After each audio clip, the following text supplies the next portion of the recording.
오늘도 새벽을 깨워 기도 자리에 나오신 성도님들을 주님의 이름으로 환영하고 축복합니다. 살아계신 하나님 은혜에 감사합니다. 오늘도 우리에게 새 하루를 허락하시고 또 하루의 생명을 더하여 주시니 감사합니다. 하나님, 이 하루를 더하심은 내 뜻대로가 아니라 주의 일을 하게 하려고 하심을 기억합니다. 그렇게 오늘 하루 나의 삶을 먼저 하나님 앞에 의탁드리며 주의 뜻을 먼저 구하기를 간절히 소원합니다. 이 자리에 나온 사랑하는 주의 가족들, 또 말씀을 영상으로 듣는 이들에게 하나님 함께하여 주셔서 주의 뜻이 무엇인지 분별하게 하여 주시고 오늘 하루 우리의 삶을 주께서 기뻐하시는 거룩한 영적 제사로, 영적 예배로 드릴 수 있도록 하나님 은혜 베풀어 주시옵소서. 그렇게 하기 위하여 하나님, 이 하루 나의 뜻이 아니라 성령께 의탁하기 원합니다. 날마다 성령께 기도하며 말씀을 읽는 가운데 하나님, 우리의 마음을 조명하여 주시고 밝혀주셔서 하나님이 기뻐하시는 그 의의 길을 따라 사는 사랑하는 모든 대한가족들 되게 도와주시옵소서.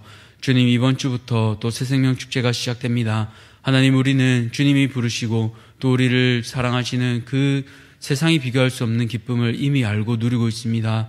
하나님, 그 기쁨을 모르는 자들이 많습니다. 하나님께서 택하시고 부르신 이들 이 자리에 나오게 도와주시고 하나님, 그들도 이 기쁨과 즐거움을 누릴 수 있도록 은혜 더하여 주시길 간절히 소원합니다. 우리는 알 수 없으나 주의 뜻에 순종하여 또 담대히 복음을 전하며 전도합니다. 하나님, 그 가운데 주의 성령께서 역사하여 주셔서 하나님, 이 자리에 많은 이들이 나와 함께 은혜 받을 수 있도록 도와주시옵소서. 특별히 말씀을 전하시는 담임 목사님 붙들어 주시고 하나님, 생명의 말씀을 준비하게 하셨사오니 하나님, 듣는 자에게 역사하게 하여 주시옵소서. 우리는 알지 못하나 주께서 택정하신 자들에게 그 생명의 말씀이 들어가게 하시고 이 말씀이 얼마나 기쁘고 즐거운 것인지 깨달아 아는 그 놀라운 역사가 이번 주일 가운데도 일어나게 도와주시옵소서. 또 이 새생명 축제를 위하여 준비하는 각 팀들이 있습니다. 하나님, 그들 가운데 안내하는 가운데 또 복음을 전하는 가운데 모든 시설을 준비하는 가운데 하나님 세밀하게 간섭하여 주셔서 하나님, 이 모든 일을 통하여서 하나님 교회가 하나 되게 하시고 연합되는 그 놀라운 기쁨을 누리게 도와주시옵소서. 하나님, 이제 우리가 또 말씀을 듣습니다. 이 말씀 듣는 가운데 우리에게 또 새 생명을 허락하여 주시고 주님을 따르는 그 놀라운 기쁨과 특권을 우리가 누리게 도와주시옵소서. 감사드리며 살아계신 우리 구주 예수 그리스도 이름으로 기도드렸습니다. 아멘. 오늘 하나님께서 우리에게 주신 말씀은 갈라디아서 1장 6절에서 10절, 갈라디아서 1장 6절에서 10절까지 말씀입니다. 갈라디아서 1장 6절에서 10절까지 말씀, 신약성경 303쪽입니다. 다 찾으셨으면 함께 교독하겠습니다. 그리스도의 은혜로 너희를 부르신 이를 이같이 속히 떠나 다른 복음을 따르는 것을 내가 이상하게 여기노라. 다른 복음은 없나니 다만 어떤 사람들이 너희를 교란하여 그리스도의 복음을 변하게 하려 함이라. 그러나 우리나 혹은 하늘로부터 온 천사라도 우리가 너희에게 전한 복음 외에 다른 복음을 전하면 저주를 받을지어다. 우리가 전에 말하였거니와 내가 지금 다시 말하노니 만일 누구든지 너희가 받은 것 외에 다른 복음을 전하며 저주를 받을지어다. 함께 읽겠습니다. 이제 내가 사람들에게 좋게 하랴, 하나님께 좋게 하랴, 사람들에게 기쁨을 구하랴. 내가 지금까지 사람들의 기쁨을 구하였다면 그리스도의 종이 아니니라. 아멘. 오늘 복음의 가치라는 제목으로 말씀을 함께 나누고자 합니다. 어제부터 우리는 이제 새벽 본문으로 갈라디아서를 함께 나누고 있습니다. 갈라디아서는 잘 아시는 것처럼 사도 바울이 갈라디아 지방의 교회들에게 편지를 써 보낸 내용입니다. 바울이 편지를 쓰는 경우는 보통 두 가지인데요. 먼저 편지를 통해 잘하고 있는 교회를 격려하고요. 또 두 번째로는 어려움에 빠진 교회들을 위로하거나 때로는 문제를 일으켰을 때 이를 따끔하게 질책하기도 합니다. 오늘 이 갈라디아서는 그런 목적에서 후자입니다. 갈라디아 교회는 유대교 계열의 거짓 교사들이 들어와서 성도들을 혼란케 했습니다. 이에 바울은 책망합니다. 왜냐하면 거짓 교사들이 갈라디아 교회에 들어와 진짜 복음을 흔들었기 때문입니다. 복음이 무엇입니까? 복음은 예수님께서 우리 죄를 용서하기 위해 십자가에서 죽으시고 우리를 살리신 것입니다. 죄로 죽은 우리가 예수님으로 인해 신분적으로 죄인이었지만 이제는 예수님으로 인해 우리가 하나님의 거룩한 자녀가 되었습니다. 이것이 복음입니다. 이 복음에서 내가 무엇을 잘해서 구원을 얻은 것은 결코 없습니다. 그렇기에 복음은 전적으로 은혜입니다. 그렇게 앞서 4절에서 이 은혜를 바울은 이야기했습니다. 그런데 이 은혜를 받은 자들이요, 이 은혜의 가치를 희석시켜버렸습니다. 그렇다면 이 은혜의 값, 다시 말해 진짜 복음의 가치는 무엇입니까? 첫 번째로요, 있는 모습 그대로 우리를 품어주십니다. 6절을 보시면요, 그리스도의 은혜로 너희를 부르신 이를 이같이 속히 떠나 다른 복음을 따르는 것을 내가 이상히 여기노라 라고 바울은 말하고 있습니다. 근데 오늘 바울은 이 갈라디아 교인들을 향해 아주 강한 어조로 말하고 있는데요. 어떻게 알 수 있냐 하면 보통 바울 서신을 우리가 보면 보통 처음에는 편지를 받는 수신자들에 대한 인사말이 나옵니다. 앞서 1절에서 5절까지가 그 인사말입니다. 그리고 그 다음은 성도들을 향해 감사를 표하는데요. 바울 서신에서 유일하게 이 감사가 빠진 서신이 오늘 우리가 함께 읽고 있는 갈라디아서입니다. 보통 에베소, 빌립보, 골로새, 또 데살로니가, 심지어 우리가 잘 아는 문제 많은 고린도 교회조차도 그 편지에 감사가 빠지지 않습니다. 그런데 이런 상황을 고려했을 때 갈라디아의 교회에 대한 이 바울의 인식이 얼마나 심각한지를 알 수가 있습니다. 바울은 감사의 인사말이 들어갈 이 지면에 오히려 이 갈라디아 교회를 책망하고 있습니다. 왜 책망했습니까? 앞서 말한 것처럼 하나님께서 부르신 그 은혜를 희석시켰기 때문입니다. 은혜를 까먹었기 때문입니다. 그 은혜가 무엇입니까? 4절처럼 그리스도께서 하나님 우리 아버지의 뜻을 따라 이 악한 세대에서 우리를 건지시려고 우리 죄를 대속하기 위해 자신의 몸을 내어주신 것입니다. 십자가에서 피 흘려 죽기까지 우리를 사랑하신 그 복음, 그 복음의 가치를 잊어버리고 이제는 다른 복음을 따르는 사람이 되었습니다. 어떻게요? 이같이 속히 떠나. 이같이 속히 떠나는 두 가지로 해석할 수가 있겠는데요. 믿은 지 얼마 되었다고 이렇게 금방으로 해석할 수도 있고, 또 지금까지 잘해왔는데 이렇게 한순간에로도 해석을 해볼 수 있습니다. 어찌되었든 바울이 볼 때 이 상황이 매우 경악스러운 상황이란 것은 틀림없습니다. 만약 이같이 속히 떠날 정도로 받은 내용들이 좋은 내용이라면 문제가 없겠습니다. 그런데 갈라디아 교인들이 받은 그 복음이 올바른 복음입니까? 그렇지 않습니다. 7절을 보시면요, 바울은 다른 복음은 없나니라고 하며 어떤 사람들이 갈라디아 교회 성도들 마음을 뒤흔들어 그리스도의 복음을 왜곡시키려고 하는 것을 다시 말하고 있습니다. 갈라디아서 전체를 읽어보시면 아시겠지만 어떤 사람들, 즉 가짜 복음을 전하는 이 거짓 교사들은 할례나 절기 준수, 유대인과 이방인들을 구별하는 이 식탁 규정 같은 것을 행해야만 구원을 받는 것처럼, 다시 말해 이게 진짜 복음인 양 가르치고 있습니다. 이것을 바울은 결코 참을 수가 없는 겁니다. 앞서 말한 것처럼 복음의 가치는 우리가 무엇을 더하고 덜하는 것이 아닙니다. 우리는 그저 그 복음을 선물로, 은혜로 받은 것입니다. 그것을 누구보다 바울 자신이 잘 알고 있습니다. 그렇기에 1절에 고백할 때 그 바울의 자기 신앙인 고백이 담겨 있지 않습니까?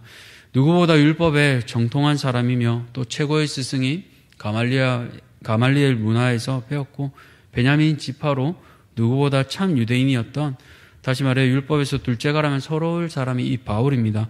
그 바울의 삶은 열정으로 살았던 사람입니다. 다시 말해 행위로 가득 찼습니다. 그런데 그런 바울도 자신이 한번 속아보았습니다. 스데반을 죽음으로 내몰면서까지 열정이 가득했던 그가 다메섹 도상에서 주님을 만나고 자신이 가짜 복음으로 살았던 것을 알고는 완전히 돌이켰습니다. 그런데 사랑하는 갈라디아 교회 성도들이 자신의 이전 모습으로 돌아가려고 하니까 너무 속상하고 마음이 애가 타는 거예요. 내가 밟았던 그 실수 안 했으면 좋겠다, 그 마음이 가득한 겁니다. 그래서 이렇게 가짜 복음을 전하는 사람은 심지어 천사라도 저주를 받을지어다 라고 이렇게까지 강하게 얘기하고 있는 겁니다. 이처럼 바울은 복음에 있어서 진짜와 가짜를 알았습니다. 우리도 누가 가짜 명품 또 진품값으로 사려고 하면 말리지 않을까요? 당장에 제가 세상 물정 모르고 오늘 시장에 가서 정장을 산다고 칩시다. 옷을 잘 아시는 성도님을 모시고 가서 제가 잘 모르고 10만 원짜리를 100만 원짜리로 주고 산다고 하면 뭐라고 하겠습니까? 아이고 목사님 그렇게 옷 사면 안 됩니다. 그 정도 아닙니다. 그렇게 하지 않겠습니까? 근데 옆에서 판매하는 사람은 아니요 이거 비싼 건데 할인해서 그렇게 드린 거예요 하면 이제 싸움 나지 않겠습니까? 마찬가지입니다. 잘못된 가치를 진짜처럼 그렇게 사기꾼처럼 속이면 혼나야 되지 않겠습니까? 그러면 여기서 의문점이 하나 생기게 되는데요. 왜 복음의 가치를, 다시 말해 바울이 전했던 그 복음의 가치를 알던 갈라디아 교인들이 이렇게 쉽게 속았는가? 여기에는 갈라디아 지방의 갈라디아 사람들의 기질적인 문제도 있습니다. 기록을 보니까요, 그리스의 한 수사관은 갈라디아 사람들의 장점을 이렇게 얘기합니다. 순수한 헬라인들보다 받아들이기를 더 열심히 하고 빨리 했다라고 칭찬하고 있습니다. 마치 스펀지가 물을 흡수하는 것과 같았다 합니다. 예를 들어 어떤 철학자를 보는 순간 갈라디아 사람들은 마치 쇠가 자석에 달라붙듯이 그 사람의 외투자락에 찰싹 달라붙었다고 합니다. 마치 베레아 사람들의 열심이 생각납니다. 그런데 단점이라고 하면 변덕스러움과 불안정함이 갈라디아 사람들의 기질이었다 합니다. 그렇게 찰싹 달라붙으면 오래 있어야 하는데 오래 못 간다는 겁니다. 그러니 갈라디아 사람들이 처음 복음을 들었을 때는 사도 바울을 천사와 같이 그리스도 예수님과 같이 따뜻하게 환영했습니다. 야, 복음이 이런 거구나. 예수님을 믿으면 우리가 이렇게 구원받는구나. 이게 너무 감사하고 좋으니까 할 수만 있었다면 바울에게 눈이라도 빼줄 정도로 그렇게 감사하고 좋아했습니다. 그런데 갈라디아인들의 단점으로 변덕스러움과 불안정한 기절이 있으니까 또 팔랑팔랑한 거예요. 거기다가 또 이제는 앞서 말한 거짓 교사들의 문제도 있습니다. 거짓 교사들은 이런 기질을 알고 또 이들을 속였는데요. 어떻게 속였을까요? 저는 이것을 우월감으로 보는데요. 남보다 나를 더 낮게 여긴 것이 아니라 남보다 나를 더 높게 여기는 것에서 시작하는 것 같습니다.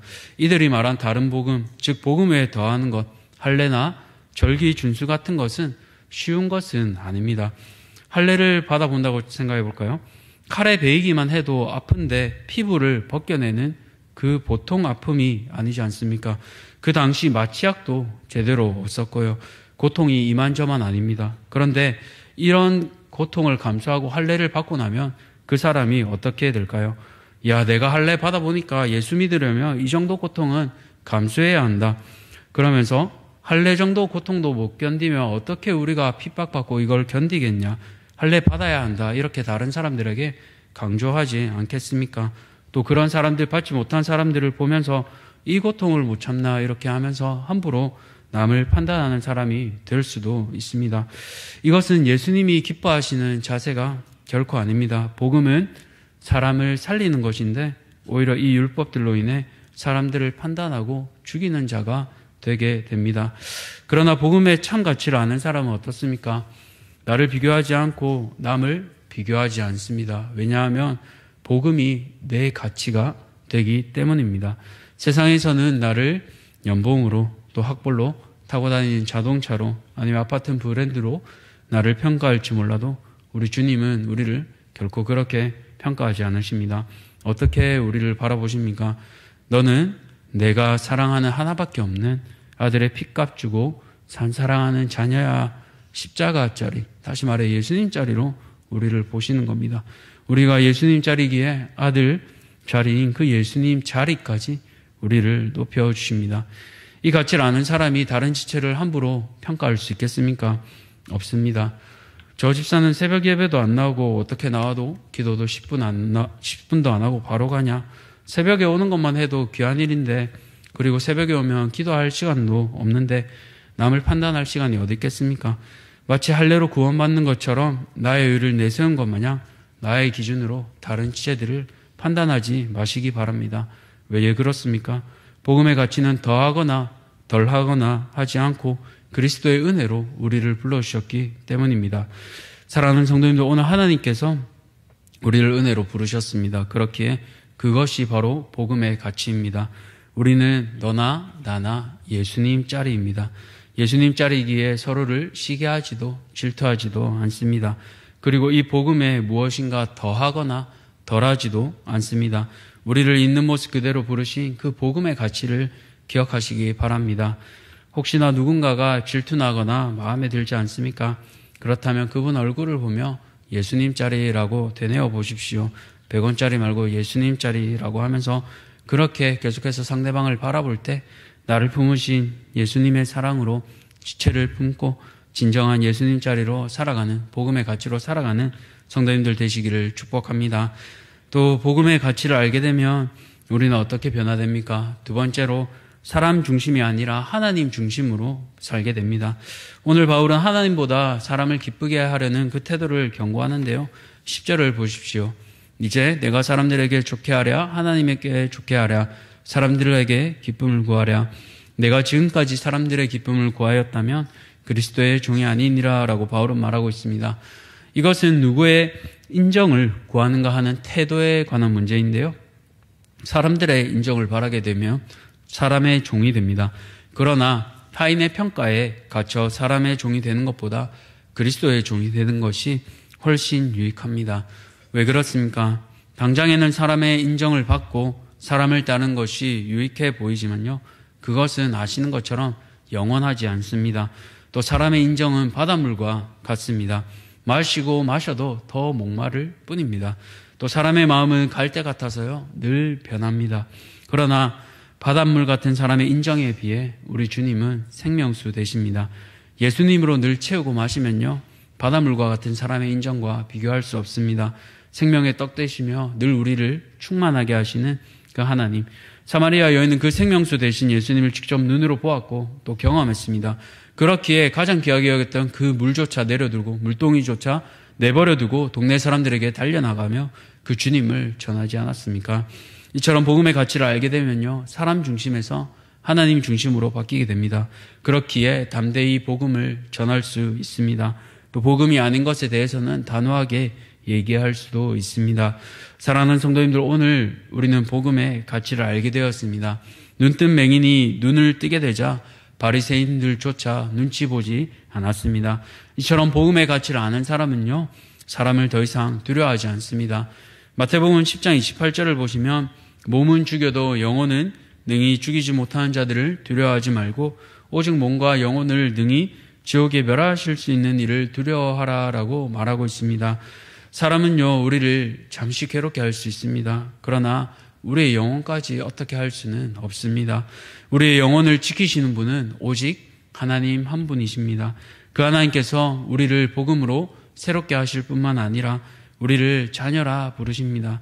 그렇게 복음의 가치를 아는 우리는 이 귀하고 복된 소식을 기억하며 사람 눈치 보지 않고 하나님 중심으로 담대히 살 수 있기를 간절히 소원합니다. 말씀을 맺겠습니다. 복음의 가치는 무엇입니까? 먼저 있는 모습 그대로 우리를 품어주십니다. 그리고 복음은 행위가 아니라 은혜입니다. 그렇게 서로를 예수님 자리로 존귀하게 여기시기 바랍니다. 그 복음의 가치를 아는 사람은 사람 중심으로 살지 않고 하나님 중심으로 살게 됩니다. 사람을 두려워하지 말고 오늘 하루 하나님을 두려워하시기 바랍니다. 그리고 이 귀중한 가치를 혼자 누리지 마시고 믿지 않는 모든 이들에게 복음의 가치를 누리며 전할 수 있는 복된 모든 대양의 가족들 되기를 간절히 축복합니다. 기도하겠습니다. 하나님 감사합니다. 복음의 가치를 오늘 갈라디아서 말씀을 통해 다시 되돌아보기 원합니다. 하나님, 복음은 무엇을 더하거나 덜하는 것으로 되지 않습니다. 복음은 있는 모습 그대로 우리를 사랑하시고 하나밖에 없는 그 아들 구주 예수님을 십자가에 내어 그 핏값으로 우리를 사실 만큼 사랑하신 것이 복음임을 기억합니다. 그렇기에 이제는 거저받은 내가 함부로 지체를 향하여 손가락 대지 않고 함부로 정죄하지 않고 판단하지 않는 것이 진정한 복음의 가치를 아는 사람입니다. 오늘 하루 하나님 이 삶을 살아갈 때 지체를 판단하지 않고 평가하지 않게 하여 주시고 나를 품으신 예수님의 사랑으로 그대로 품고 살아가는 복된 대한가족들 모두 되게 도와주시옵소서. 복음의 가치를 알게 되면 또 사람 중심에서 하나님 중심으로 살아가게 됩니다. 주님, 사람의 눈치를 때로는 우리가 보기도 하며 두려워하는 것이 이 세상입니다. 그러나 하나님, 이제는 나를 예수님 자리로 불러주시고 사랑하시니 그 사랑을 아는 자로서 하나님만 두려워하며 담대히 전하는 사랑하는 모든 대한가족들 되게 도와주시옵소서. 감사드리며 살아계신 예수님 이름으로 기도드렸습니다. 아멘. 하늘에 계신 우리 아버지여, 이름이 거룩히 여김을 받으시오며 나라가 임하시오며 뜻이 하늘에서 이루어진 것 같이 땅에서도 이루어지이다. 오늘 우리에게 일용할 양식을 주셨고 우리가 우리에게 죄 지은 자를 사하여 준 것 같이 우리 죄를 사하여 주셨고 우리를 시험에 들게 하지 마시옵고 다만 악에서 구하시옵소서. 나라와 권세와 영광이 아버지께 영원히 있사옵나이다. 아멘.